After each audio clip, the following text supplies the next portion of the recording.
여러분,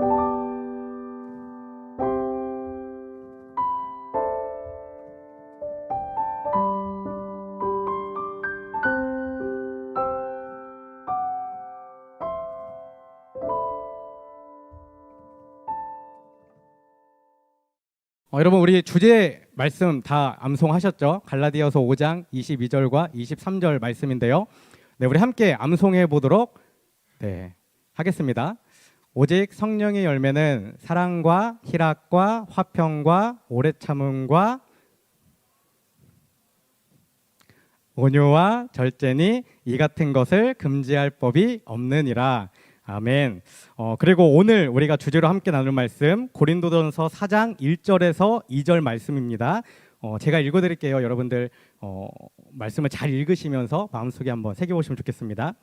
사람이 마땅히 우리를 그리스도의 일꾼이요 하나님의 비밀을 맡은 자로 여길지어다. 그리고 맡은 자들에게 구할 것은 충성이니라. 아멘. 오늘 주제인 충성이라는 단어는 믿음이라는 단어와 그 어원을 같이 합니다. 믿음을 우리가 영어로 faith라고 얘기하면 충성스러운 사람은 faithfulness라고 표현합니다. 그래서 이 충성이 이 성경이 말하는 성경에 기록되어 있는 충성은 끝까지 변하지 않고 믿음을 지킨다라는 의미를 가지고 있는 것을 발견할 수 있습니다. 실제로 기독교 신앙은 굉장히 오래된 역사를 자랑하고 있는데 그 역사를 하나하나 찾아볼 때 아주 오래전부터 로마 황제의 권력과 또 유대교의 힘과 이단 사상과 헬라 철학과 공산주의 등에 의해서 굉장히 오랜 시간 동안 없어질 위기에 처해 왔습니다. 그럼에도 불구하고 어떻죠? 지금 이 자리에 함께 예배하는 저와 여러분들에게 복음이 전해진 것처럼 복음은 그런 위기에도 불구하고 오히려 더 성장하고 더 강력하게 퍼져나갔다는 것을 우리는 알 수 있습니다. 또한 개인의 믿음 역시 더 견고해지고 성숙해졌다는 것을 알 수 있죠. 고난과 시련이 그리스도인들의 믿음을 더욱 성장시켰기 때문이라고 이야기할 수 있습니다. 제가 옛날에 2019년도에 2년 전이죠. 2019년도에 청년부 설교를 딱 한 번 한 적이 있는데 그때 설교를 마치면서 제일 마지막에 여러분들과 나누었던 한 장의 이미지가 있습니다. 저 이미지였고 글이 이렇게 적혀 있습니다. 초대교회는 로마의 압제에 맞서서 싸운 혁명가들이 아니라 사자밥이 되더라도 주님을 부인하지 않았던 자들이다 라고 기록되어 있죠. 여러분, 이처럼 그리스도인은 어떤 핍박이 있거나 고난이 있거나 어떤 어려움이 있어도 도중에 무너지지 않고 끝까지 예수님을 부인하지 않을 수 있어야 합니다. 이것이 성경이 말하고 있는 충성이며 예수님 안에 거하는 그리스도인들의 모습이기 때문이죠. 충성이라는 이 단어가 얼마나 중요한지 어떤 의미를 가지고 있는지 조금 더 깊숙이 알려면 충성의 반대말이 무엇인가를 한번 생각해 보면 좋을 것 같습니다. 여러분, 충성의 반대말이 뭘까요? 충성의 반대말, 게으름이나 자기 주장이나 이간질이나 이런 걸로 얘기할 수 있을까요? 정확한 표현이 있는데 충성의 반대말은 배신입니다. 배신. 그래서 중간에 믿음을 잃어버린 사람을 우리가 배신자라고 이야기할 수 있는 것이죠. 여러분, 어떻습니까? 정말 정신이 번쩍 드는 단어이지 않습니까? 배신. 우리가 듣기에도 가족이나 친구나 직장이나 내가 속해 있는 어떤 공동체 안에 어떤 한 사람이 배신을 했다, 배신자가 우리 공동체에 생겼다, 배신을 당했다, 이런 말처럼 좀 두렵고 걱정이 되고 좀 예민해지는 말은 없는 것 같습니다. 따라서 충성은 있어도 되고 없어도 되는 것이 아닙니다. 특별히 예수님을 믿는 믿음이 너무나 중요합니다. 우리는 한 번 예수님을 믿으면 어떻죠? 끝까지 예수님을 믿어야 합니다. 중간에 변하지 않고 끝까지 믿는 것이 바로 충성이기 때문입니다. 그래서 예수님은 우리에게 늘 너희가 믿음 안에 있는가 자신 스스로를 시험하고 그것을 확증하라라고 성경 가운데 계속해서 이야기하십니다. 그렇지 않으면 우리의 육체는 이곳에 와서 예배하고 하나님을 믿는다라고 얘기하지만 사실은 예수님과 상관없는 사람이 되어 예수님으로부터 버림받은 자가 될 수 있기 때문입니다. 고린도후서 13장 5절에 이렇게 기록되어 있습니다. 너희는 믿음 안에 있는가? 너희 자신을 시험하고 너희 자신을 확증하라. 예수 그리스도께서 너희 안에 계신 줄을 너희가 스스로 알지 못하느냐? 그렇지 않으면 너희는 버림받은 자니라. 이 말씀처럼 예수님은 늘 깨어서 내가 예수님 안에 있는가? 예수님이 내 안에 계시는가? 내가 예수님의 말씀대로 살아가는가? 이것을 점검하고 확증하고 확신을 가지고 살아가라라고 분명히 이야기하고 있는 것입니다. 여러분 생각해보면 꼭 이 교회 말씀뿐만 아니라 사실 우리가 살아가는 세상에도 어떻죠? 충성이라는 단어가 분명히 존재합니다. 학교를 다닐 때는 좋은 성적이나 어떤 좋은 이득을 얻기 위해 선배들이나 교수님에게 어떻죠? 충성하는 모습을 보일 수 있죠. 또 직장에 다닐 때는 어떻나요? 조금 더 좋은 일을 받기 위해, 또 조금 더 인정받기 위해, 조금 더 편해지기 위해 직장의 상사들이나 또는 사장에게 굉장히 잘 보이기 위해 충성을 할 때가 너무나 많이 있습니다. 그런데 생각해보면 그렇죠. 세상에서의 충성이 가지고 있는 특징은 무엇입니까? 조건적이라는 것입니다. 나에게 어떤 이득이 있거나 이익이 있거나 내가 얻어지는 것이 있을 때 그 조건에 의해 충성하게 된다라는 것이죠. 하지만 우리가 학교를 졸업하고 나면 어떻죠? 또 직장을 퇴사하고 나면 어떻죠? 또 어떤 친구나 연인 관계에서 그 사람에게 사랑받기 위해 관심을 잃지 않게 그 사람에게 충성했지만 그 관계가 깨어지고 나면 어떻죠?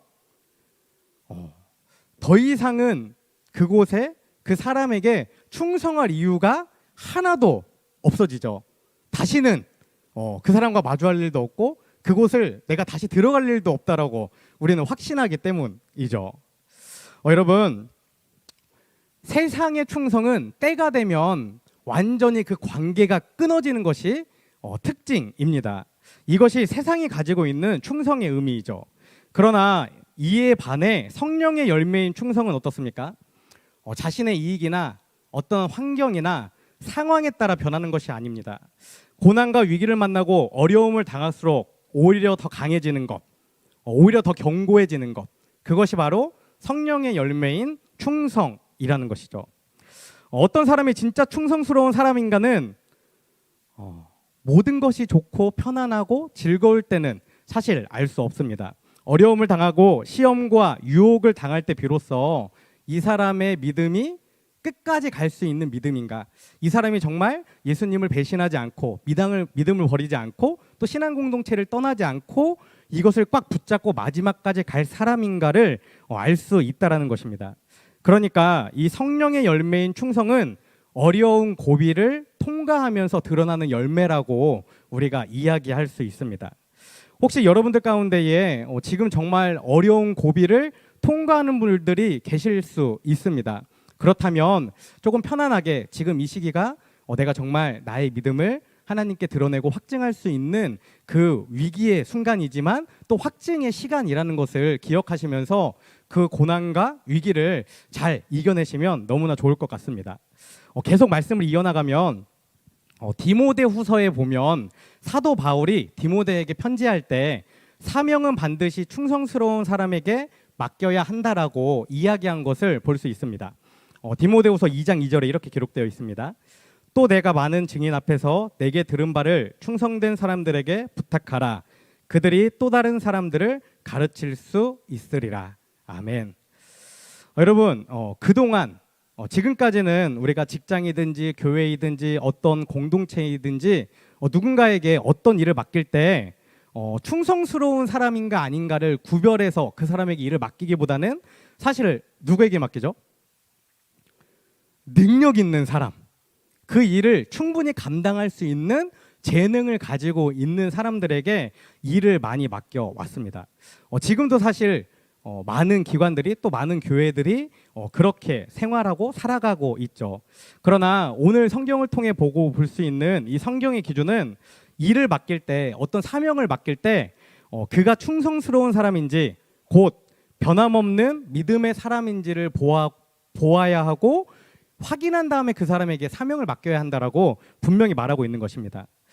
우리는 사람을 볼 때 그 사람이 내가 지금 보고 있는 사람이 어려움을 어떻게 감당하는지 또 유혹들을 어떻게 이겨내는지 시련을 어떻게 극복해내는지를 잘 봐야 합니다.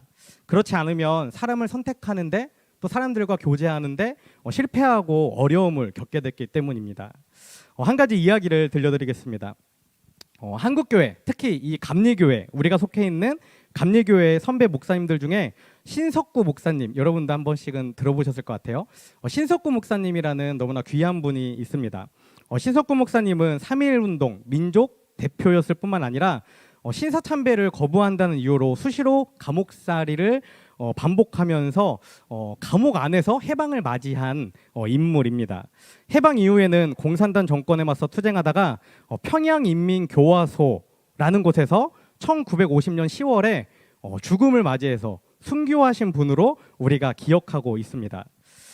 이 신석구 목사님과 함께 3.1운동 민족 대표 목사님들 중에 정춘수라는 목사님이 있었습니다. 그는 신석구 목사님과 친구였어요. 나이도 같고 같은 고향에서 자라났습니다.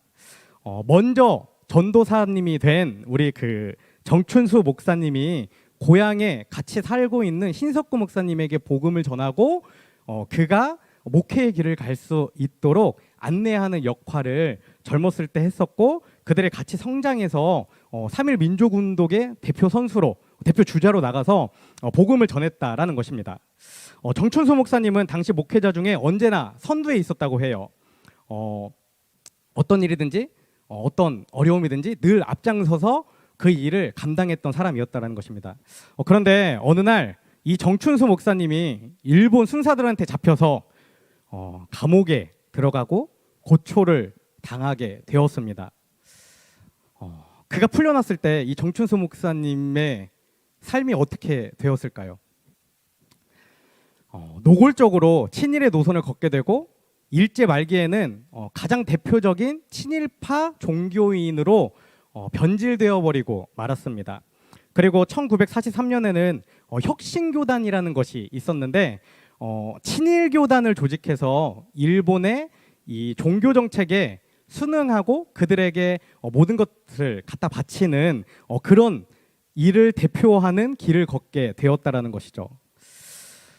이런 정춘수 목사님의 이 배신하는 모습을 본 신석구 목사님은 누구보다 마음이 아팠다고 합니다. 그래서 그 당시 굉장히 어려운 형편에도 불구하고 굉장히 좋은 음식들을 사서 그에게 갖다 주면서 그렇게 살지 않기를, 다시 믿음을 지키기를, 민족을 배신하지 않기를, 또 복음을 버리지 않기를 권면했다고 해요. 그런데 그 권면은 아무 의미 없이 계속 거절당하고 거절당했다라고 합니다. 정춘수 목사님이 쉽게 말해 배신한 이유는 무엇입니까? 딱 한 번 당해본 그 고난이 어떻다는 거죠? 너무나 고통스러웠다는 거죠. 감당할 수 없을 만큼 아팠다라는 것입니다. 정춘수 목사님을 생각해 보면 어린 나이에 복음의 길을 가게 되고 같은 동네에 사는 사람을 전도해서 그 역시도 복음의 길을 가게 할 만큼 어떻다는 거죠? 믿음이 바로 선 사람이었습니다. 말로만 복음을 전하는 사람이 아니라 삶으로 그리스도를 증언했기 때문에 그를 본 다른 사람들이 같이 그 길을 갈 수 있었다라는 것이죠. 그런데 그에게도 고난이 있고 어려움이 있으니까 그가 어떻게 했다는 것입니까? 믿음을 버리게 되었다라고 이야기가 전해지는 것입니다.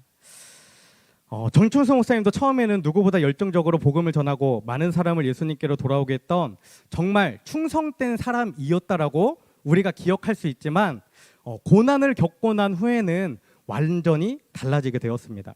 그래서 이 충성이라는 단어는 고난과 시련을 당해봐야, 그 고난과 시련의 어려움을 지나봐야 정말 충성된 사람인지 아니면 배신할 사람인지를 우리가 알게 된다는 것이죠. 오늘 본문 2절에 이렇게 기록되어 있습니다. 그리고 맡은 자들에게 구할 것은 충성이니라. 그래서 사도 바울은 오늘 본문에 기록된 것처럼 맡은 자들, 복음을 맡은 자들, 진리를 맡은 자들, 그들에게 구할 것이 충성이라고 강조하고 있는 것입니다. 여러분, 하나님이 우리에게 기대하시는 것, 하나님이 우리에게 요구하시는 것, 하나님이 우리가 어떻게 살아가기를 원하시냐 하면은 한마디로 이렇게 이야기할 수 있습니다. 끝까지 변하지 않는 믿음을 갖고 살아가는 것을 하나님이 우리에게 요구하시고 원하신다라는 것입니다. 그런데 끝까지 변하지 않는 믿음에 대해 우리가 생각해 볼 때에 잘 분별해야 하는 것이 있습니다. 우리가 어떤 일을 맡아 감당할 때 힘들고 어렵지만 어떻죠? 끝까지 해내는 사람들이 굉장히 많이 있습니다. 정말 힘든 순간이지만 정말 핍박받고 어려운 일이지만 끝까지 감당해내는 사람들이 굉장히 많아요. 우리는 이렇게 단편적인 모습만 보면 그런 사람들이 정말 충성하는 사람이라고 이야기하고 생각할 수도 있습니다.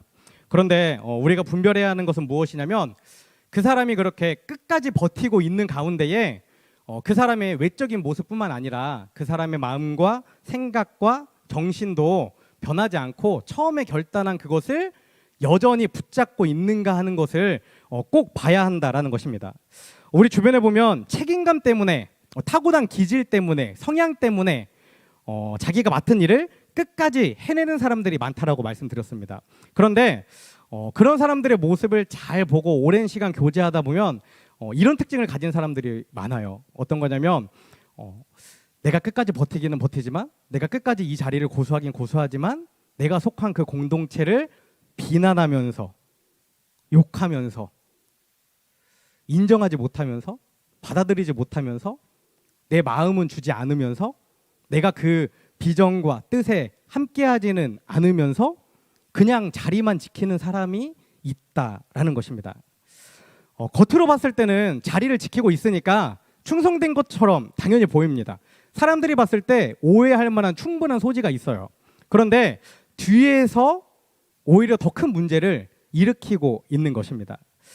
이런 것은 충성이라고 이야기할 수 없습니다. 이런 것은 오히려 더 큰 배신에 불과하죠. 그렇다면 충성스러운 사람은 과연 누구입니까? 정말 세상에 끝까지 변하지 않는 믿음을 가진 사람이 있을 수 있을까요? 그래서 바울은 맡은 자들에게 구할 것은 충성이라고 하기 전에 1절에서 이렇게 말하고 있는 것 같습니다. 1절 말씀 제가 읽어드릴게요. 사람이 마땅히 우리를 그리스도의 일꾼이요 하나님의 비밀을 맡은 자로 여길지어다. 아멘. 그러니까 충성스러운 사람, 충성을 지킬 수 있는 사람은 그리스도의 일꾼이며 하나님의 비밀을 맡은 자여야 한다라고 분명히 기록하고 있는 것입니다. 먼저 그리스도의 일꾼이라고 이야기할 때 이 일꾼이라는 단어는 배 밑바닥에서 노를 젓는 노예를 의미합니다. 여러분 혹시 배너라는 굉장히 오래된 영화 보셨는지 모르겠는데 지금 사진에서 보시는 것처럼 배너라는 영화를 보면 배 밑에서 노를 젓는 노예들의 모습이 기록되어 있죠. 이들은 캄캄한 어둠 속에서 오로지 누구의? 지휘관의 북소리에 맞춰 노를 젓습니다. 지금 우리가 어디로 가는지, 얼마만큼 왔는지, 또 얼마나 더 가야 하는지 궁금한 게 너무나 많지만 저들은 그것들을 궁금해하지 않고 그저 북을 치는 지휘관의 그 소리에 맞춰 열심히 움직이며 살아간다는 것이죠. 일꾼이라는 단어를 바로 여기에 사용하고 있습니다.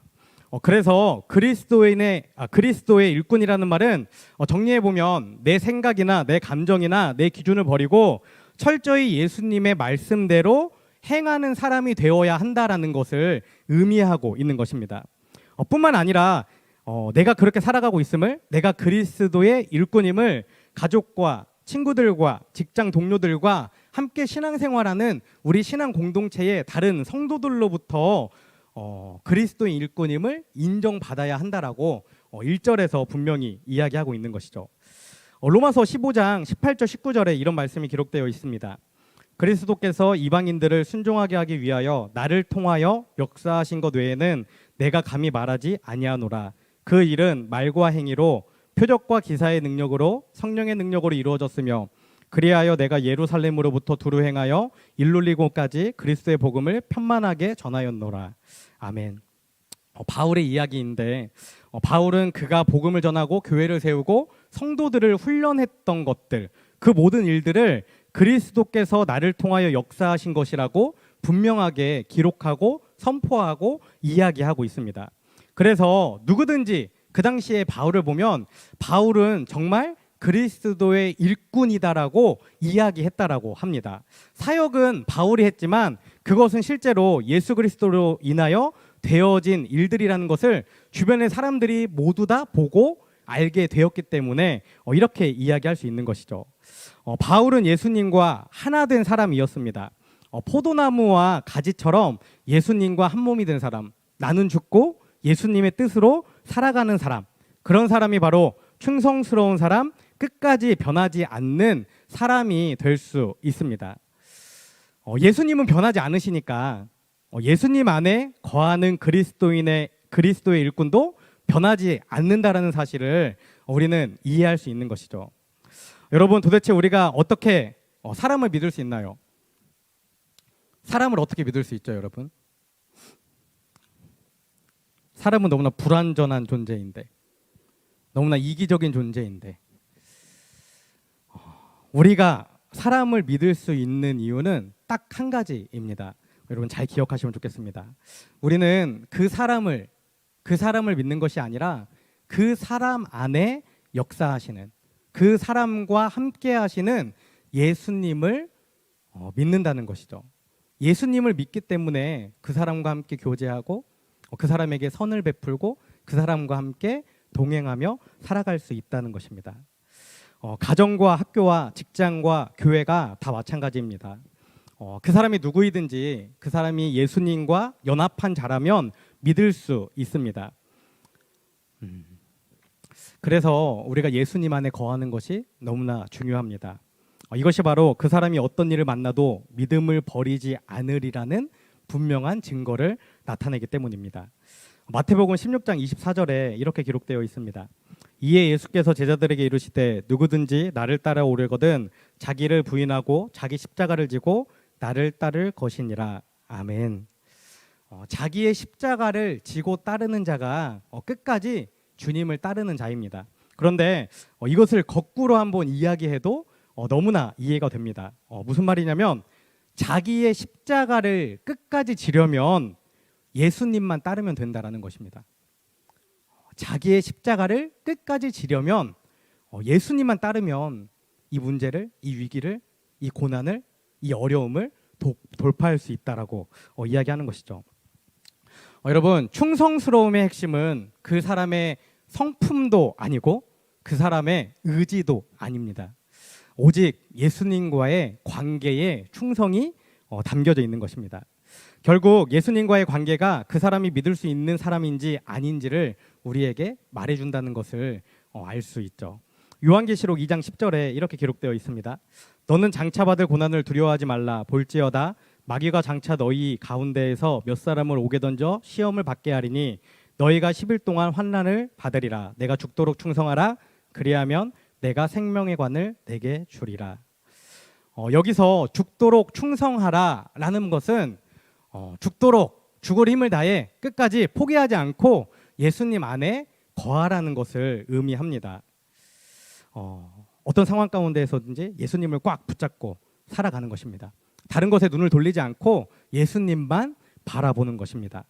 어떤 일을 만나든지 어떤 상황이 오든지 어떤 사람을 만나든지 항상 예수님을 의식하며 예수님을 붙잡고 살아간다면 그 사람은 반드시 충성스러운 사람이 될 수 있다라고 우리가 이해하면 좋을 것 같습니다. 여러분, 성경을 보면 가룟 유다에 대해 여러분들 많이 들어보셨고 또 잘 알고 있으실 겁니다. 가룟 유다는 12제자에 들어가는 굉장히 귀한 영광을 얻었던 사람입니다. 그러나 그는 예수님을 어떻게 했죠? 은 30에 팔아 넘기고 스스로 목숨을 끄는 너무나 비참한 마지막을 맞이했습니다. 그런데 요한복음 13장 2절에 보면 이 가룟 유다가 왜 그런 행동을 했는지 기록되어 있습니다.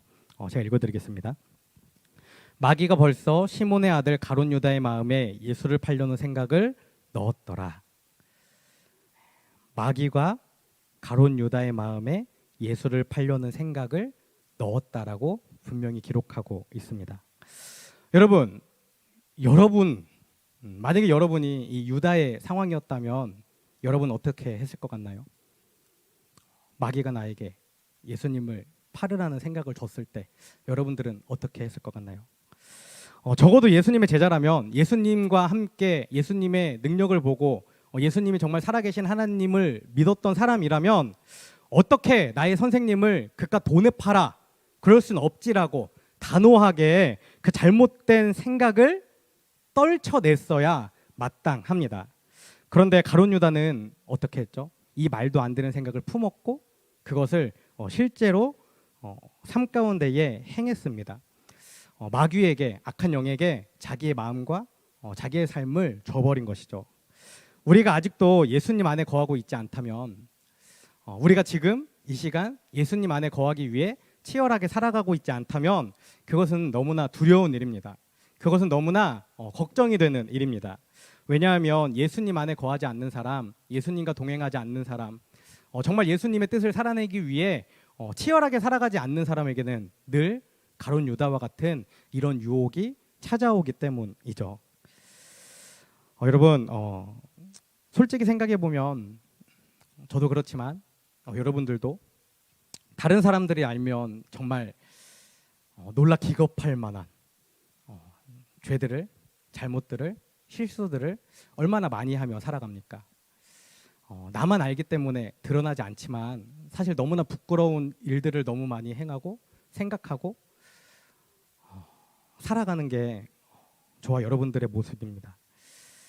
그런데 그런 삶을 살아갈 때에 그런 일들을 우리가 행할 때에 이것이 마귀가 주는 생각인가 아닌가를 늘 점검해야 한다는 것입니다. 이것이 악한 영이 나를 넘어뜨리려는, 충성된 길을 걸어가는 나를 무너뜨리려는 유혹이 아닌지를 늘 점검해야 한다는 것이죠. 만약 우리 삶 가운데에 내가 너무 믿거나 또 누군가가 너무 밉다면, 누군가가 행복한 게 너무 싫다면, 어떤 관계가 너무나 보기 싫어서 그 관계를 깨뜨리고 싶다면, 어떤 사람들을 이간질하고 싶다면, 어떤 사람을 사랑하는 것을 방해하고 싶다면, 저 사람이 너무 잘하는 것 같아서 저 사람이 미운 마음이 든다면 여러분들 마음 가운데에 분명히 고백해야 합니다. 이것은 악한 영의 유혹이다. 나는 하나님의 사람이기 때문에, 복음의 사람이기 때문에, 성령의 사람이기 때문에 이것들에 무너지지 않고 이런 악한 영들의 유혹을 뿌리치며 살아가겠다라고 분명히 결단하며 살아가야 한다는 것입니다. 우리 주위를 돌아보면 특별히 목회자, 그렇죠? 목회자나 성도들 가운데 돈 문제하고 이성 문제 때문에 이 불비윤리적인, 비도덕적인 문제 때문에 무너지는 사람들이 굉장히 많이 있는 것을 우리는 볼 수 있습니다. 그런데 그 사람들을 볼 때 우리가 꼭 생각해야 될 게 있어요. 그것은 무엇이냐면 특별히 그런 류의 사람이 있는 것은 아니다라는 것입니다. 누군가가 그런 잘못을 저질렀을 때 이렇게 얘기하는 사람들이 많아요. 뭐라고 얘기하죠? 내가 너 그럴 줄 알았어. 너는 그럴 줄 알았어라고 얘기하는 사람들이 굉장히 많아요. 근데 그것은 잘못됐다라는 것이죠. 특별히 그럴 만한 사람은 없어요. 더 정확히 말하면 저와 여러분도 이 가룟 유다와 같이 예수님을 팔아넘길 만한 가능성을 늘 가지고 살아간다라는 것입니다. 이 가룟 유다와 같이 예수님을 의삼십에 파는 행위는 우리가 지금은 이 시대에 할 수 없지만 혼자 있을 때에 마음으로 또 육체로 어떤 죄들을 저지르는 것, 이미 그것이 예수님을 판 것과 마찬가지입니다. 그렇기 때문에 특별히 어떤 눈에 드러나는 그 사람만 죄인이고 그 사람만 충성된 사람이 아니라는 것이 아니라 우리 모두가 그것들에 노출되어 있는 것이라는 것을, 누구든지 예외 없이 예수님 안에 거하지 않으면 그렇게 살아갈 수밖에 없는 인생이라는 것을 우리는 기억해야 합니다. 그렇다면 우리가 무슨 방법으로 악한 영들이 우리를 공격해 올 때, 넘어뜨리려 할 때 우리의 마음을 지킬 수 있습니까? 작은 문제 또는 어떤 유혹에 잠깐 흔들릴 수는 있지만 난 예수님 안에 거하는 사람이야, 이건 예수님이 기뻐하시지 않는 일이야, 이런 순간순간의 결단과 고백들이 굉장히 중요한 거예요. 아무도 외부에서 이것들을 지켜줄 수가 없습니다. 왜? 알지를 못하니까.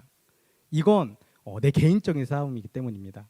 그렇기 때문에 이 고백들이 순간순간 있어야만 합니다. 그리고 이런 사람이 그렇게 한두 번 죄를 이기고 유혹을 이기고 악한 영들의 유혹을 이기는 사람들이 결국에는 끝까지 믿음을 지키는 충성된 사람으로 살아갈 수 있다는 것이죠.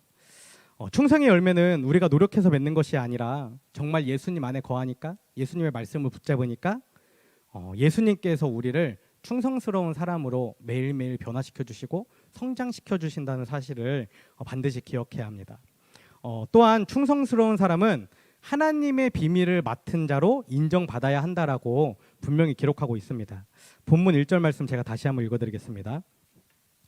사람이 마땅히 우리를 그리스도의 일꾼이요 하나님의 비밀을 맡은 자로 여길지어다. 아멘. 여기서 비밀을 맡은 자라는 것은 그 집의 일을 모두 도맡아서 처리하는 사람이라는 뜻으로 집사라는 의미를 가지고 있습니다. 이렇게 하나님의 집에도 집사가 있는데 그가 바로 하나님의 비밀을 맡은 자라고 우리는 해석할 수 있습니다. 하나님과 가장 가까이 있으면서 하나님의 집에 있는 모든 일들을 맡아서 섬기는 것입니다. 이것을 쉽게 이야기하면 하나님 나라의 비밀을 가진 사람들이라고 이야기할 수 있습니다. 하나님께서 하시는 일을 알고 행하는 사람들이죠. 그런데 여러분 사실 성경에는 하나님 나라의 비밀, 하나님의 비밀을 맡은 자라고 기록되어 있는데 하나님의 나라가 정말 비밀인가요? 아니죠. 하나님의 나라는 이미 성경을 통해 우리에게 다 계시되어 있습니다.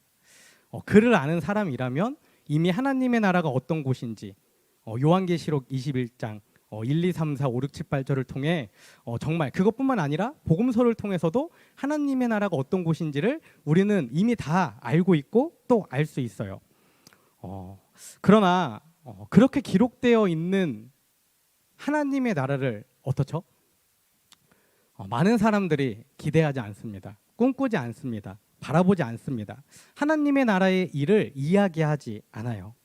세상 사람들은 세상 나라가 전부일 줄 알지만 우리는, 저와 여러분은 세상과 비교할 수 없는 정말 아름다운 하나님의 나라가 있고 이 땅 가운데 우리는 그 나라를 살아가고 있다는 것을 분명히 아는 사람들이어야만 합니다. 여러분 정말 아무도 모르는 비밀을 누군가와 함께 공유하는 것은 어떻죠? 너무 기쁘고 너무 짜릿하고 너무 행복한 일들이죠. 하나님 나라의 비밀을 간직했다는 것, 그것이 바로 이것을 이야기하는 것입니다. 우리가 하나님 나라에 대해 알고 살아가는 것, 하나님 나라를 믿고 살아가는 것, 죽음 이후에 하나님 나라뿐만 아니라 오늘을 하나님 나라의 삶으로 살아간다면 정말 기쁨과 평안과 감사가 우리 안에 있기 때문에 우리는 정말 기쁨으로 가득한, 정말 충성할 수 있는 공동체가 될 수 있다는 것이죠. 또한 교회 공동체가 바로 그런 곳이고 또 예수 믿는 사람들이 바로 그런 사람들이 되어야만 합니다. 이처럼 하나님 나라의 비밀을 아는 사람이 충성스러운 사람이 될 수 있습니다. 그러나 아직도 많은 그리스도인들이 예수님을 믿고 또 하나님의 나라를 믿는다고 얘기하지만 실제 삶에서 하나님 나라에 대해 감동이 없다는 것을 제가 말씀드렸는데 이런 그리스도인들을 향해 짐 신발라 목사님이 이렇게 이야기한 것을, 질문한 것을 볼 수 있습니다. 제가 읽어드리겠습니다. 우리가 이 땅에서 하나님의 임재를 경험하려고 애쓰지 않는다면 왜 천국에 가려고 하는가? 우리가 지금 이곳에서 하나님의 임재를 즐거워하지 않는다면 천국은 우리에게 천국이 아니다. 이 땅에서 하나님을 애타게 원하지 않는데 하나님께서 그 사람을 왜 천국에 보내시겠는가? 우리가 이 땅에서 정말 하나님의 나라를 자랑하지 않고 하나님의 나라를 애타게 갈망하지 않는데 하나님께서 그 사람을 왜 천국에 보내셔야 하는가라고 질문하는 것입니다. 이 질문을 여러분들 잘 생각해 보시면 좋을 것 같습니다. 하나님 나라에 대해 관심이 없는 것, 말하지 않는 것, 생각하지 않는 것, 이것은 너무나 두려운 일입니다. 하나님 나라에 대한 관심과 사모함이 너무나 중요합니다. 이것이 우리 자신이 진짜 구원받은 사람인지 아닌지를 나타내는 너무나 명확한 증거로 보여질 수 있기 때문이죠. 빌립보서 3장 20절에 이렇게 기록되어 있습니다. 그러나 우리의 시민권은 하늘에 있는지라 거기로부터 구원하는 자 곧 주 예수 그리스도를 기다리노니. 아멘. 우리의 시민권은 어디 있다고 이야기합니까? 하늘에 있다라고 분명히 이야기합니다. 우리의 시민권은 분명히 하늘에 있습니다. 우리는 하나님 나라의 시민권을 가지고 살아가는 사람들입니다. 이것을 믿는 사람이어야, 이 확신이 있는 사람이어야 어떤 시련이나 어떤 어려움이나 어떤 유혹이나 어떤 근심이 올 때에 포기하지 않고 넘어지지 않고 배신하지 않고 끝까지 믿음을 지키는 사람이 될 수 있다는 것을 여러분들 꼭 기억하시면 좋을 것 같습니다. 오늘 말씀을 정리하겠습니다. 우리가 정말 충성이라는 성령의 열매를 맺기 위해 꼭 필요한 것이 있다면 그것은 어떤 특별한 은사나 어떤 달란트나 어떤 재능이 아니라 나는 그리스도의 일꾼인가? 나는 하나님의 비밀을 맡은 자인가? 하는 질문 앞에 서서 나를 점검해보고 증거하고 다시 확신하는 것입니다. 우리가 만약 이 질문에 그렇다라고 분명하게 대답할 수 있다면 우리는 내가 서 있는 곳 어디에서든지 끝까지 예수님께 충성하는 그런 인생이 될 수 있습니다. 늘 이 두 가지 질문을 품고 살아가며 충성된 인생으로 변화되는 저와 여러분, 우리 여디디아 청년들이 되시기를 간절히 소망합니다. 여기까지가 제가 원래 설교를 준비한 내용이에요. 이제 설교를 딱 다 썼는데 정리했는데 여기까지 했는데 제가 사실 고민이 하나 생겼어요. 어제 오늘 여러분들 이제 아시는 것처럼 제가 청년부 사역 시작하면서부터는 설교에 대한 묵상을 다 정리해서 금요일 날 인스타에 업로드를 해드립니다. 금요일 날 설교를 정리하고 인스타에 업로드 하려면 사실 설교가 그 전주부터 써져요. 저 같은 경우는 오늘 설교를 준비하기 위해 지난 주일 퇴근하기 전에 초안을 다 끝내 놓습니다. 그리고 화요일 날 출근하면 이제 다듬는 작업을 계속 하는 거죠. 다듬고 또 다듬어요. 그래서 목요일 날에는 모든 서류상의 업무를 다 끝내놓고 업로드할 준비를 다 해놓습니다. 핸드폰에 다 파일을 저장해놔요. 그리고 금요일 날 업로드해요. 근데 제가 이렇게 청년부에서 오랜 시간 이렇게 하다 보니까 문제가 하나 있어요. 단점. 뭐냐면 설교는 마감을 했는데 이게 끝이 아니잖아요, 사실. 여러분들도 어떤 중요한 레포트나 어떤 일들을 추진할 때 이미 다 끝난 일이지만 어떻게 되죠? 시간이 남아있으면 그걸 또 보게 되고 또 묵상하게 되고 또 생각하게 되잖아요. 제가 금요일 날 전에 이미 목요일 날 이 설교를 다 끝냈는데 금요일, 토요일, 주일 말씀을 다시 한번 계속 묵상하는데 이런 질문이 하나 드는 거예요. 오늘 말씀이 과연 정말 이 충성이라는 끝까지 변하지 않는 믿음을 지킨다는 단어가 현대를 살아가는 저와 여러분에게, 이 시간 함께 예배하는 저와 여러분에게 적용이 되는 이야기인가? 오늘 설교가 정말 우리 삶에 적용이 되는가? 이 질문 스스로를 제가 던져봤어요. 왜냐하면 제가 설교를 전했는데 제가 정리해보니까 이거 정말 뭐랄까 치열하게 믿음을 지키기 위해 살아가는 사람한테 사실 적용되는 설교라는 생각이 드는 거예요. 어떻게든지 십자가를 자랑하고 어떻게든지 내가 그리스도인임을 표출하면서 믿음을 지키기 위해 살아가려고 애쓰는 치열하게 살아가는 사람에게 적용되는 설교라는 생각이 든 겁니다. 내가 그리스도인임을 드러내지 않고 그냥 왔다 갔다 하는 신앙생활, 그냥 마음속으로 혼자 믿음 생활하는 신앙생활, 그런 신앙생활하는 저와 여러분이라면 과연 오늘 설교가 어떤 의미가 있을까? 이런 생각이 저에게 들었어요. 앞에 이야기했던 것처럼 초대교회는 사자밥이 되더라도 주님을 부인하지 않았던 사람들, 그렇게 믿음을 지켰던 사람들인데 지금 우리가 살아가는 시대는 어떻습니까? 솔직히 말하면 그렇게 믿음을 지킬 이유가 없잖아요. 아무도 우리를 핍박하지 않으니까, 아무도 우리를 정죄하지 않으니까, 잘못됐다라고 얘기하지 않으니까. 조금 더 깊숙이 얘기하면 내가 그리스도인임을 표현하지 않으니까. 아니, 때로는 오히려 세상 편에 서서 교회가 잘못됐다라고 비난하고 욕하는 그 무리에 속하는 경우도 있으니까. 여러분, 학교 생활할 때, 직장 생활할 때 그런 경우 없나요? 내가 그리스도인임을 모르는 사람들과 함께 있을 때 교회를 욕하는 친구들이 있습니다. 사람들이 있어요. 직장에 동료들이 있어요. 그럴 때 어떻게 하나요? 아니야, 다 그렇지 않아. 그건 잘못된 거야. 일부가 그러는 거야. 이렇게 정확하게 여러분들 이야기하시나요? 혹시 말하지 못하고 그냥 그럴 수 있지. 그런가 보다. 동조는 하지 않지만 반박하지 않는 모습을 가지고 있습니까? 이런 말이 있죠. 반박하지 않으면 뭐라고요? 동조하는 거예요. 내가 정확하게 그것이 잘못됐다라고 얘기하지 않으면 뭐라고요? 동조하는 거예요. 오늘의 주제 충성입니다. 충성. 저도 너무 좀 마음이 아파요. 이게 좀 제 삶을 봐도 좀 비참할 때가 많이 있는 것 같아요. 너무나 편안하게 신앙생활 하니까 목사랍시고 설교하는 사람 일합시고 그냥 나는 좀 다른 것처럼 이렇게 설교하지만 오늘 말씀을 보는데 그 질문이 사실 저에게 먼저 왔어요. 내가 정말 예수님을 자랑하는가? 내가 정말 세상 가운데 복음이 다르다는 것을 어떻게 표현하는가? 어떻게 증거하는가? 그게 정말 그리스도인이 아닌가? 나는 정말 그냥 껍데기 그리스도인으로 사실 살아가는 게 아닌가? 설교하지만 목사라는 직업을 가지고 있지만 이게 정말 그냥 직업은 아닌가? 이런 고민 가운데 살아갑니다. 제가 설교를 다 썼는데 제가 그 질문 앞에서 이게 넘어가지를 못하는 거예요.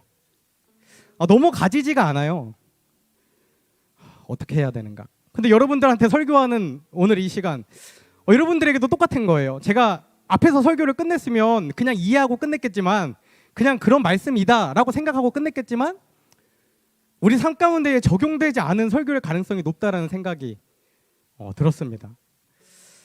여러분, 하나님 우리에게 분명히 말씀하세요. 세상 가운데 우리를 보내셨어요. 하나님을 전하는 자로, 복음을 살아내는 자로, 말로만 입술로만 살아내는 게 아니라 삶으로 살아내므로 하나님의 살아계심을 드러내라고, 그 삶을 통해 매일 구원받는 사람들이 더해지는 역사 가운데 쓰임 받으라고 우리를 세상 가운데 보내신 것입니다. 특별히 이 자리에 앉아있는 청년 여러분은 사실은 저보다 더 목사라는 직업을 가지고 살아가는 저보다 더 치열하게, 저보다 더 견고한 믿음을 가지고, 저보다 더 하나님 나라에 대한 확신을 가지고 세상 가운데 살아가야 되는 사람들입니다. 왜? 사람들은 제가 목사인 걸 아니까 저 사람은 그냥 저러겠지 이렇게 생각하지만 여러분들이 복음을 살아낼 때에 그 모습을 통해 정말 성경 가운데 기록된 말씀들이 실제가 되고 하나님의 살아계심이 선포되어지기 때문입니다. 교회를 오래 다닌 사람들은 이렇게 생각할 수 있어요.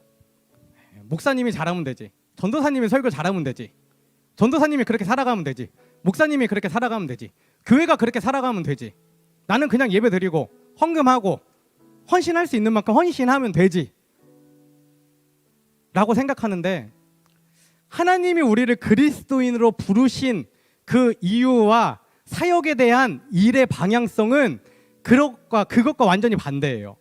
하나님은 제가 아니라 여러분들을 통해서 이 세상을 살아가는, 정말 이 세상에 다른 사람들과 똑같이 살아가는 여러분들을 통해서 세상을 변화시키시기를 원하시고 그렇게 꿈꾸시고 여러분들을 구원하시고 정말 성령으로 함께 하시며 살아가고 있다는 것입니다. 간절히 소망하기는 이 시간 함께 예배하는 저와 여러분이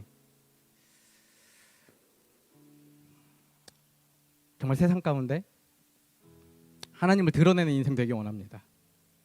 하나님을 전하는 인생 되기 원합니다. 정말 치열하게 믿음을 지키며 끝까지 변하지 않는 충성된 사람으로 살아가기를 원합니다.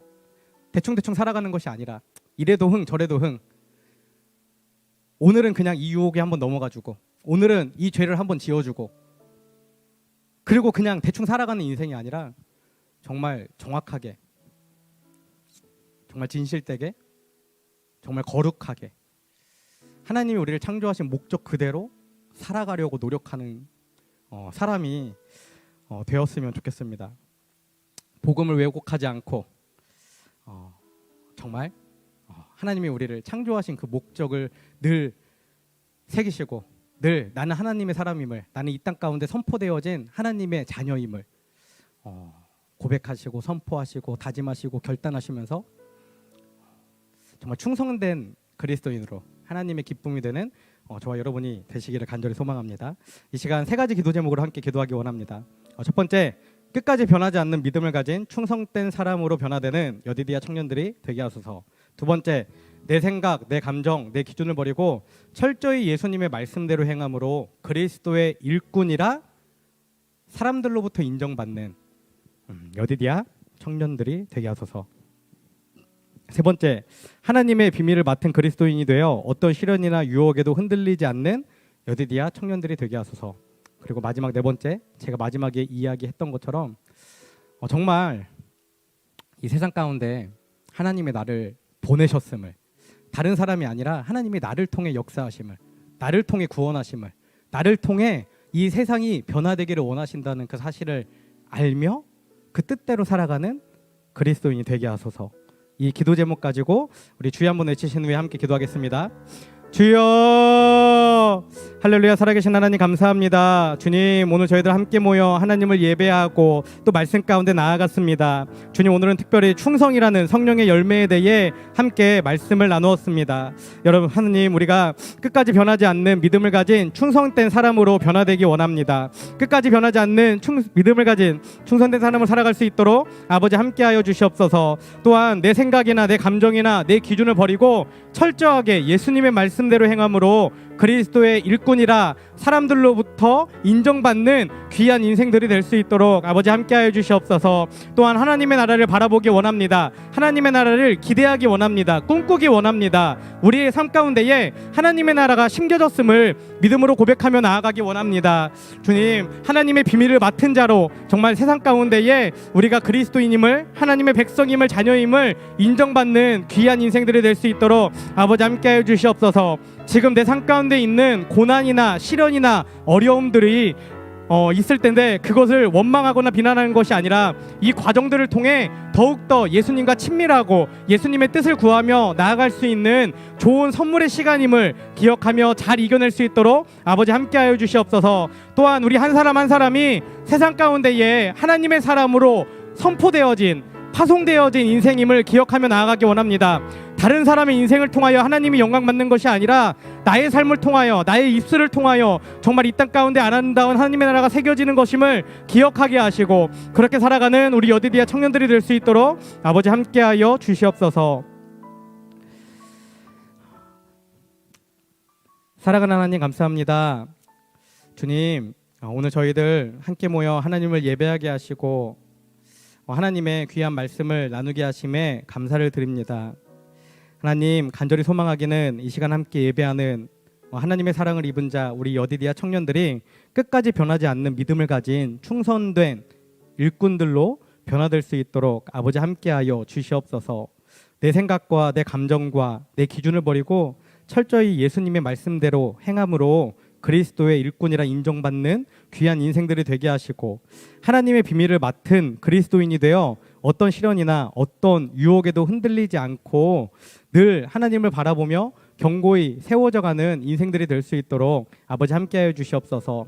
또한 우리 한 사람 한 사람이 정말 하나님께 부름받고 또 세상 가운데 파송되어진 인생임을 믿음으로 고백하기 원합니다. 나는 그냥 이 땅 가운데 살아가는 작은 존재가 아니라 정말 이 땅 가운데 보냄받은 하나님의 메신저임을, 복음을 전하기 위해 파송받은 그리스도인임을 기억하며 정말 치열하게 변하지 않는 믿음을 가지고 충성되게 살아가는 귀한 인생들이 될 수 있도록 아버지 함께하여 주시옵소서. 주님, 이 시간 하나님의 살아계심을 믿음으로 고백하며 정성껏 드려진 예물이 있습니다. 이 예물이 사용되어지는 곳에 하나님의 살아계심이 선포되어지게 하시고 날마다 구원받는 사람들이 더해지는 역사가 나타날 수 있도록 아버지 함께하여 주시옵소서. 이제는 우리를 위해 이 땅에 오신 예수 그리스도의 은혜와 독생자를 보내주신 하나님 아버지의 크신 사랑과 날마다 우리를 보호 인도 승리케 하시는 성령님의 내주 교통하심이 이 시간 끝까지 변하지 않는 믿음을 가진 충성된 사람이 되어 그리스도의 일꾼이요 하나님의 비밀을 맡은 자로 살아가기를 결단하는 하나님의 사랑을 입은 자 여디디아 청년들 위해 지금부터 영원까지 함께하옵시기를 간절히 축원하옵나이다. 아멘.